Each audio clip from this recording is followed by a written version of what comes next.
everyone, and welcome to episode 32 of What to Think, the technology news podcast from VentureBeat.com. I am your host, Dylan Tweeney, the editor of VentureBeat. I'm here with the peon data writer, and cloud writer, Jordan Novett, our very talented big data and enterprise tech writer. Today we're going to be talking to Deena Rosen, who leads the user experience team at Opower, which is a company you've probably never heard of, but is making a big difference helping people around the world reduce their use of power. So we'll talk to her about power savings and user experience and how behavioral science is changing all that. But first, let's talk about some tech news highlights from VentureBeat. We'll start with a story about how marketing tech might help get us Americans off our butts to vote. Because honestly, the last election that we had here in America, the turnout was really pathetic. 36.4% of eligible voters actually voted, the lowest turnout since 1942. Wow, is that bad? I didn't realize that. And I voted. Did you vote? I did not vote. Oh my gosh, you need to read this post. I did read the post, and I feel even worse now. I just want to point out that in 1942, if you weren't around then, and I wasn't, you might need some reminding. Americans had a really good excuse for not voting in 1942. The war. Exactly. Many of them were at war overseas doing all kinds of crazy stuff. They probably didn't even have absentee ballots. So very low turnout in 42, very low this year. But you know what? Sad. Our author, Barry Levine, talked to some marketing tech experts, and he thinks marketing tech could actually get people to vote, and we could use technology to solve this problem. He has all these different ideas, and I think they're not the worst thing in the world. Some of these ideas are not really marketing tech. One is the voter registration system is very difficult right now. In fact, you could argue that the Republican Party in particular, has a vested interest in keeping more people from voting. Probably in certain districts, Democrats do as well. But if you could automatically register everyone and give every registered voter an ID and maybe even do it online, it would be much, much easier to get people registered. But that's not really a marketing tech question. The marketing tech question is getting people to want to vote and then getting them to the polls. Well, think about it, though. It's kind of like a funnel. First, you got to get a lot of people into the funnel, and that means registering everyone or at least making it really easy to vote. That's a very marketing tech concept, the funnel, yes. And then once you have them in their funnel, you try to make sure that they are going to vote. And Barry has a few ideas for how to do that, or at least his digital marketing contacts certainly had some ideas. They say that social networks are something that are not to be ignored, that if you can just reach those influencers to make sure that people realize that their vote can count on issues that they care about, you might have a better outcome. That's one thing he says. Incredibly powerful. Yeah, if you get the right people to put the I voted thing on their Facebook profile, that might help. Right. So yeah, people don't believe ads. How do you convert them? How do you get them to actually go to the polls? It's no trouble to get people to vote for things like who they want to continue on in American Idol. But how do you get people to do the same kind of thing for when they're voting for something that actually matters, like which congressman might represent them in? It might not be a general ad that you take out in a newspaper or a cable television show, because as Barry says, people don't believe ads. Or actually, an analyst at industry research firm Current Analysis, Brad Shimon, says so. Well, that's true. There's an alternative. If only you can just use Google Now or Siri on your iOS or Cortana. I am not trusting Siri to let me vote. But it'll help. Siri, please cast a vote for Joe Smith. And no. Like, oh, you wanted to vote for... No, all these things can figure out things about you and will make recommendations. You don't have to follow the recommendations from Google Now as I use it on my Android phone. I can just see that option is available to me if I want to have an outcome that's preferable to me based on my interests and my habits. Google Now could tell me the polling place is just 2 blocks away. It's over here. You need to know what to think. You need to know who to vote for. Yes, well, you could listen to this podcast too if you want to figure out what to think. Okay, so marketing tech. I think we should, you should read this story. Marketing tech could teach us a lot about how to fix the voting problem in the US. My guess is, unfortunately, and I'm going to tell you what to think about this story now, it'll never happen because there's just way too much vested interest in keeping voting things exactly the way they are. It's so sad. That needs to change. I can't wait till that changes. Speaking of sad, let's talk about Google Plus. Good transition, Dylan. Why is it so sad? Why are there problems? Well, this guy who used to work at Google and who's quite well known in Silicon Valley, Chris Messina, posted a thing on Medium recently criticizing Google Plus, saying it has lost its way, or maybe it never even found it. I have to say, I agree with Chris. Google Plus has never really developed into what it could be, which is potentially it could have been a competitor to Facebook. And now it's kind of a joke. Oh, well, when I was at Google I/O in June, they didn't mention Google Plus once in the keynotes. So I knew something was up. But actually, I think they're always, even back then and from the time that Google Plus was introduced a few years ago, the spirit, as I learned recently from Jonathan Rosenberg, our What to Think guest a few weeks ago. A couple weeks ago. Who co-wrote How Google Works with Eric Schmidt. The idea was to have a social layer across Google Plus, but actually that doesn't mean a lot. And I think that what Chris is saying is it didn't ever stand for anything. It didn't have a new approach for identity on the web across one company. And I think if anything, it's defined by Google services rather than the web. Yeah. In fact, I would argue that Google Plus is most significant as a login tool where people say, you know, you go to another website somewhere and it says log in with Google, log in with Facebook, or log in with Twitter. You may choose Google because it's easy. I have to say, as a social layer, I find it more annoying than anything because, you know, I want to add somebody who sent me an email. I want to add them to my contacts, but I keep pushing on the add to my circles instead, and it's an accidental thing. It's like they keep pushing Google Plus in places where it doesn't feel organic to me, and it is too bad because I think there needs to be more competition for Facebook and in social media. That's for sure. One thing that Chris says is that there are less frequent rollouts of features on iOS, for example, than other social networks, and he wonders if that means that Google might be de-emphasizing or taking resources away from that service. Yeah. What should I think? I think that there are some people, and you should think, while some people have been able to build nice followings and embrace Google Plus as a vibrant social network, there are a few people who can do this. And so there are some thriving photographer communities on Google Plus, for instance. Okay. The majority of people have no need for it, and eventually Google will pull the plug on it and try once again to reinvent social networking in some different way. It'll go the way of Google Wave and Google Buzz. Is that exactly? What you're implying? Okay. That's exactly right. We'll just stay tuned for Google Star or something like that. Let's talk about Etsy and the holidays. I love this thing. I don't know why. I wrote a column about this last week. I'm kind of an Etsy fan. You know, other people go on to Pinterest to relax or they play video games. I like to go on to Etsy and just kind of look for random socks. What do you buy? I don't buy that much. I bought a wallet there this year that's made out of wool. It's an old Pendleton wool blanket that somebody cut up and sewed into a wallet shape. It's nice. I kind of like that. Okay. Yeah, it's nice. I've bought Christmas presents on Etsy, and I probably will do that again this year.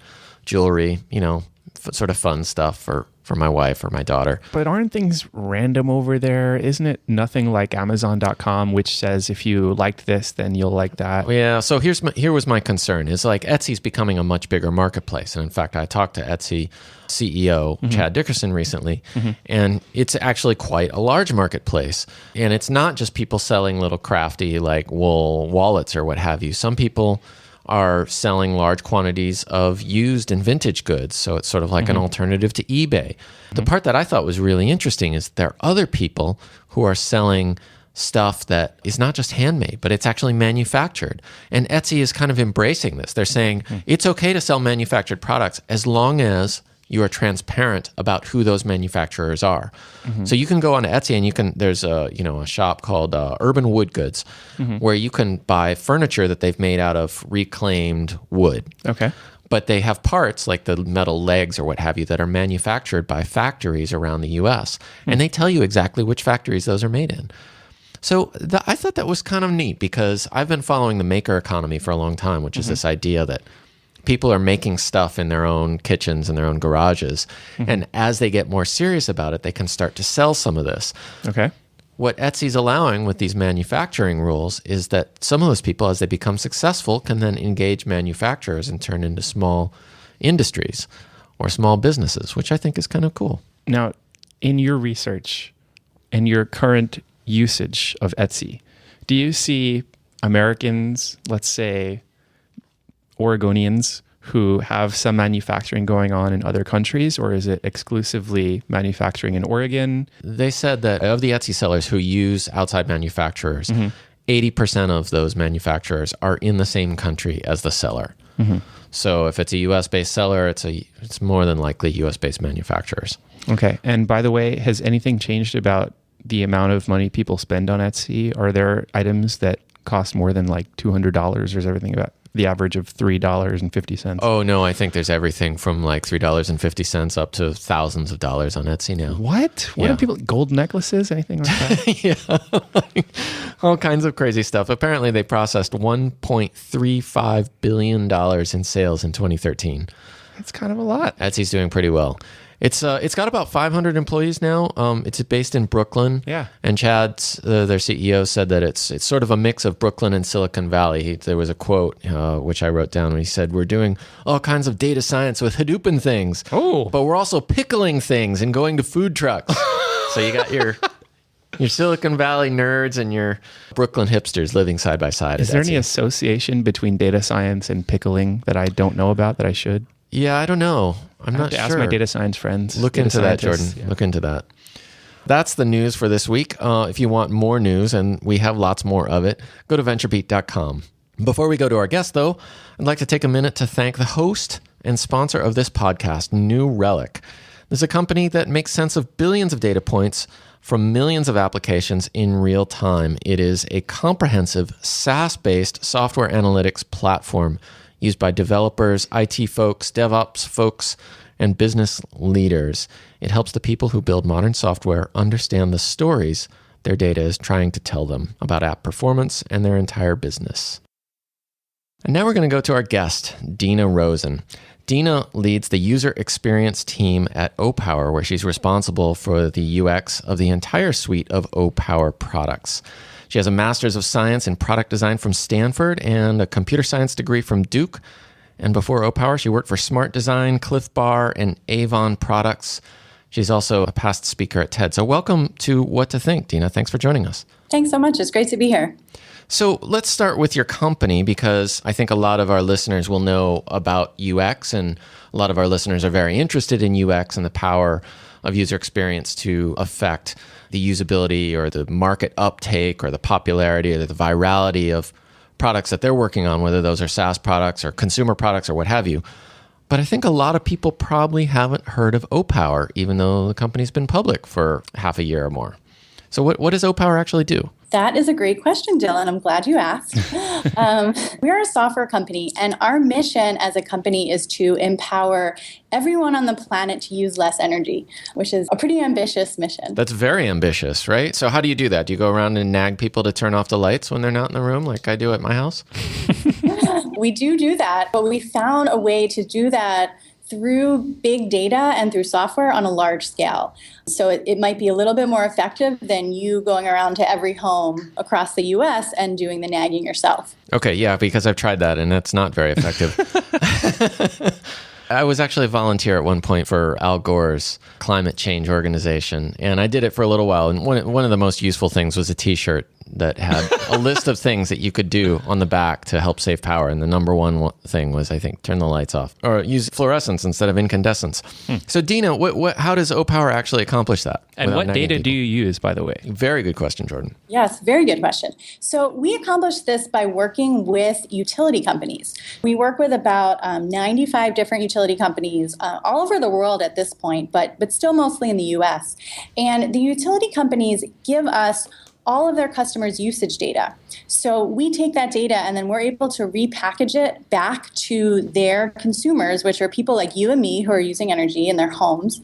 And we repackage that information in ways that use techniques from behavioral science to motivate you to want to use less and change your behavior. And what sort of language do you use? I know that you guys provide information at the bottom of electric bills.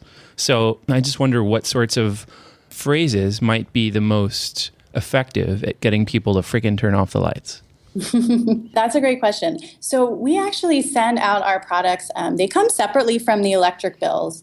And these are reports that are mailed to people. The technique that we use that is the most effective is called a normative comparison, which is comparing you to other people like you. So basically, we tell you how much energy you use compared to your neighbors. And this sounds quite simple, but it's unbelievably powerful. And you're just doing this by printing things and sending them through snail mail, right? This is not an app or like a website. Yeah, I thought they had apps. We do have digital tools. We have web tools. We have emails. But what's interesting is that in this day and age in the US, it's still most effective to reach the majority of people in the US through mail. If you think about it, a piece of mail it's physical. It has this physical representation in your house. You can share it with the other people in your house. You can put it on your fridge. And it's a little bit more meaningful these days than email, which often gets treated as spam, and it's just not as thoroughly read and understood. So how does your job come into that then in terms of UX? Are you changing tense, verb tense? Please turn off the lights. Did you turn off the lights? Will you turn off the lights? Well, I don't know. Are you designing the letter? I mean, what does user experience mean in that context? Yeah, user experience is the design of all of these communications. What we call it here is behavioral design.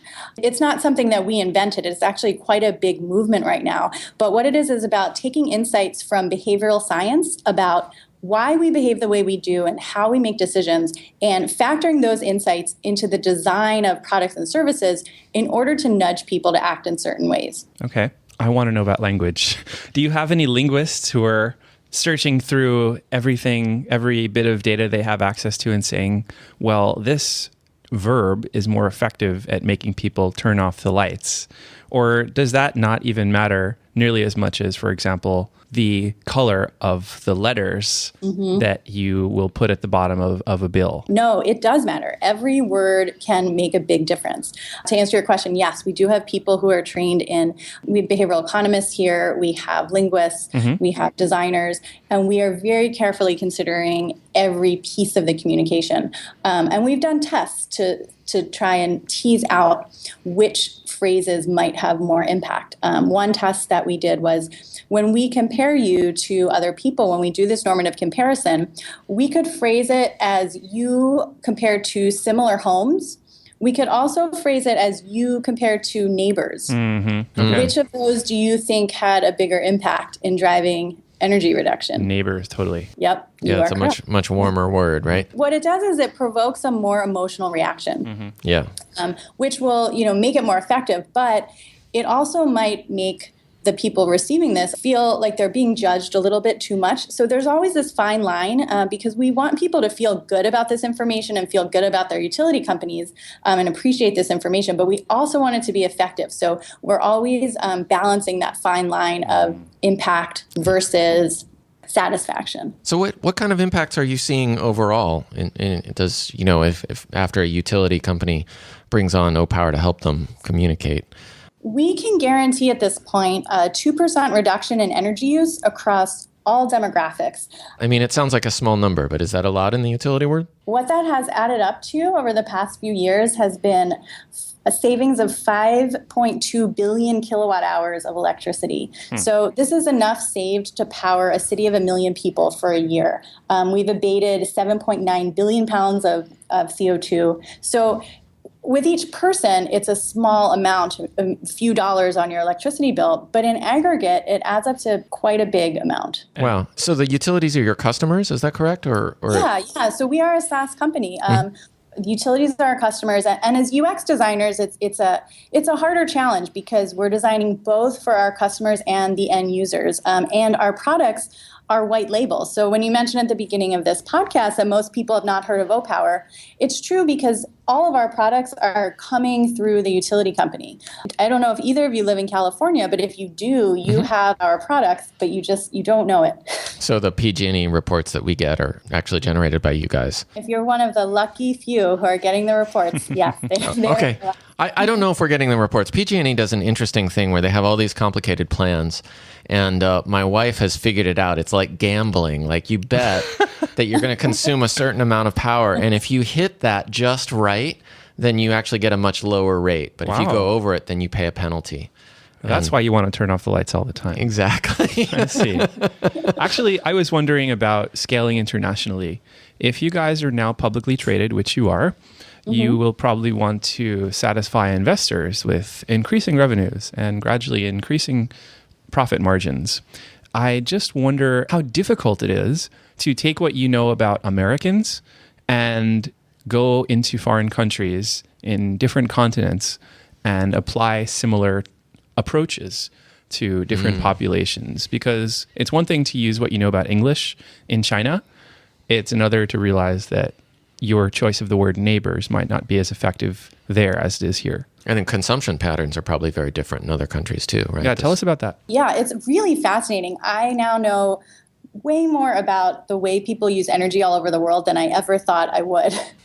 Very interesting differences. But what we use in behavioral science, this normative comparison, this is thought to be universally human, so not culturally specific. The idea that you have more or less than your neighbor or than somebody standing next to you is very motivating across cultures, you're saying. That sort of makes, But you bring up a great point of just the exact messaging terms. Like, how do we phrase the term neighbors or similar homes in other places? How do we just take into account that attitudes towards energy are different, or even there's a ton of differences in the way we get the data. So in the US, we get energy data either monthly or if people have smart meters, and I can explain smart meters if you'd like, but we get the data maybe even at 15-minute intervals.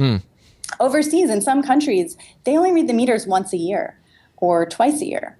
So it's a lot harder for us to show people how they're doing over time when we have to just take these guesses and it's not really trued up until the end of the year. Right. You mentioned smart meters, which I think is interesting because those are starting to roll out across the country, in the US at least. It's taken a lot longer than anybody thought they would. I mean, I've been hearing about smart meters for a decade probably, but it's only been recently, I think, that penetration has gotten very high. Is that correct? Yeah, it's slowly happening. What has been great about Opower is that we've been able to have this impact on energy saving even without smart meters. That's been pretty powerful. But when we do have smart meter data, we're able to show people patterns about their energy use in ways that are a bit more helpful to help them diagnose what might be going wrong in their house or where their biggest savings opportunities are. It's one thing, though, to look at the bill on a regular basis, but I imagine that people don't like to do that all the time. I mean, unlike your wife, Dylan. Everyone but her. But I don't know if I'm unique in having my preference for using connected devices rather than looking at the overall bill. Yeah, I pay attention to the number every month, but I don't look at it too carefully. I'm sure you would have all kinds of reasons to beg me to change that, but I would be much more inclined to look at the Nest app and see how I'm doing with different elements like the thermostat.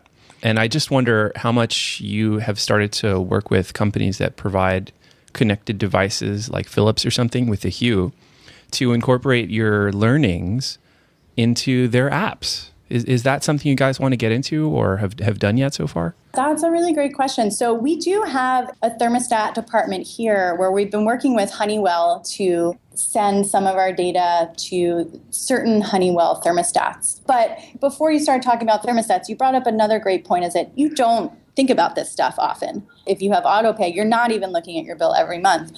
Accenture has a statistic that the average American thinks about their energy use for 9 minutes a year. More like 9 seconds per month. But. And those 9 minutes are probably distributed around if you got a high bill one month. Those are like your whole 9 minutes, or if you have an outage.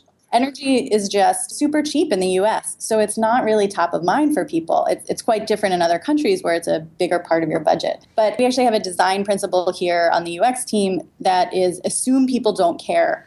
And it's something we have to remind ourselves of as we're designing, because the average person is so different than us and the utility industry. We're thinking about this stuff all the time, but we're not actually trying to get you to think about and check your bill and go online once a week or more often than you would, because we don't really feel like that's realistic. What we want to do is make sure that during the times where you're already thinking about energy use, that we are able to get you better information during those times. If you're moving into a new home, if a season is changing, if we can predict that you're going to have a high bill, we can let you know beforehand and help you get ahead of it. So things like that. And the thermostat and other devices will definitely play into that. It's just such a smaller market right now. So it won't impact the broad amount of people that we want to reach just yet. I would bet that people who have Nest thermostats, for instance, spend a lot more than 9 minutes a year thinking about their utilities, though, simply because they have this cool gadget that they can interact with, and it interacts with an app on their phone. So they're sort of self-selecting probably, but almost by definition more engaged. Definitely. I would love to move beyond just Opower and sort of, hear your thoughts on UX and user design more generally. Like that principle that you mentioned, assume people don't care. Sounds like that could be usable in a wide range of fields, not just utilities. Talk a little bit about what people might take away from this if they were working on their own SaaS products or what have you. I would love to. We talk about our design principles to a lot of different companies and industries because they are fairly applicable if you are designing to change people's behavior. And I mentioned this is not just happening in the energy field. It's a huge movement right now. It's happening in governments. It's happening in healthcare, and it's happening in energy. And what our principles and what this whole technique of behavioral design can do is whenever you as a designer are trying to get the user's attention and motivate them, or if you're trying to help them make a decision, choose between different options, or if you are trying to get them to follow through on an action that they want to take, you can apply a whole host of behavioral science techniques to those problems to try and help drive the actions that you want. That's interesting. Is that something that is widely being done in UX right now, or is this still sort of cutting edge stuff? It is starting to be more widely done. There's been a whole host of conferences and books and speakers and online courses all around this topic. It started a few years ago when all of the behavioral economists started writing really accessible, interesting books. Dan Ariely, Thinking Fast and Slow, Daniel Kahneman, you have BJ Fogg at Stanford, Robert Cialdini, who's a scientist on the board at Opower. But people are finding that these techniques can be used for all of the problems they're trying to solve. And now the design world is getting involved too. And so this term behavioral design, you'll probably start to hear it more often. It's nothing new. What a lot of people don't think about very much is that much of our lives and the choices we make have already been influenced by behavioral design. So if you think about advertising, the advertising industry has been using these types of insights and techniques for decades. Yes. Yes, absolutely. Unfortunately. Buy more stuff. Yeah, unfortunately, or drink more soda. So the difference here is that we're trying to take these insights about human behavior and repurpose them to solve some of our planet's biggest problems. Well, what's interesting is that actually in the digital age and the mobile and the app-driven age, you can start with behavioral science insights that come out of economics or out of the psychology lab or out of sociology research or what have you. But then you can apply them and you can get real-time feedback. Your app can tell you, are people clicking on this? Do people respond well to this design? Which version of these, A or B is actually going to result in more people making the decision that I want them to make? So I would think that, that might feed back into the science behind behavioral design as well. Yeah, definitely. At Opower, we have this challenge of, because we are in this analog world of paper, we can't go to Google Analytics and see how many people have opened our home energy reports and if they've taken action. So we have to take really educated guesses based on surveys and things like that. But for other people who are working more mainly in the digital realm, it's quite easy to get this feedback quickly. What's really encouraging is that this is starting to happen on this larger scale, and especially in governments. I find it super interesting. I don't know if you've heard of the nudge unit in the UK government. A team of behavioral economists and psychologists and anthropologists where their whole purpose is to use behavioral design to try and help with social issues in the country. So they've used this to increase the number of people on pension plans, or to encourage people to pay their taxes, or to increase organ donor rates. And the US government is also, I heard, starting something similar. So just by nudging people in the right direction, not engineering them or forcing them, right?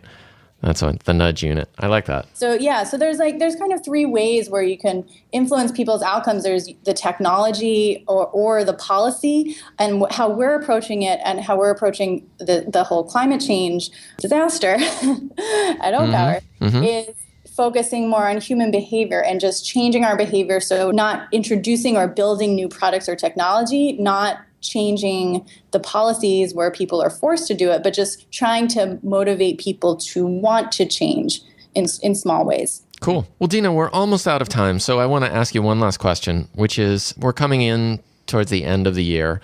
As we're looking towards 2015, what would you say the one thing is that people could do in 2015 to reduce their power consumption? Great question. And stop climate change forever. You can be the superhero that saves the planet. I always like people to tell me that. Well, first, before 2015, I just want to say the holiday season is coming up. Christmas lights, big power drain. Try and use LEDs, Christmas lights. But 2015, your HVAC is the biggest cause of energy use in your house. So heating and cooling, buy a programmable thermostat for Christmas or Hanukkah. Oh, okay. Is that a nudge? I think we've just been nudged, Jordan. Yes. Well, Deena, thank you very much. It's been a really fascinating conversation, and it sounds like you have a really fun job. Yeah, it is really fun. I feel very lucky to be working on something that can help save the planet, hopefully. Well, good luck. We're counting on you, Deena. Cheers to that, and happy holidays. Happy holidays. Thanks so much. Thanks. Bye now. Thanks for joining us for another lovely episode of What to Think, VentureBeat's technology news podcast. As always, you can find us online at our website, venturebeat.com. And please, if you haven't done so already, sign up on iTunes. Just search for What to Think on iTunes. Tell all your friends, and we'll see you online. Catch you next week. Bye-bye.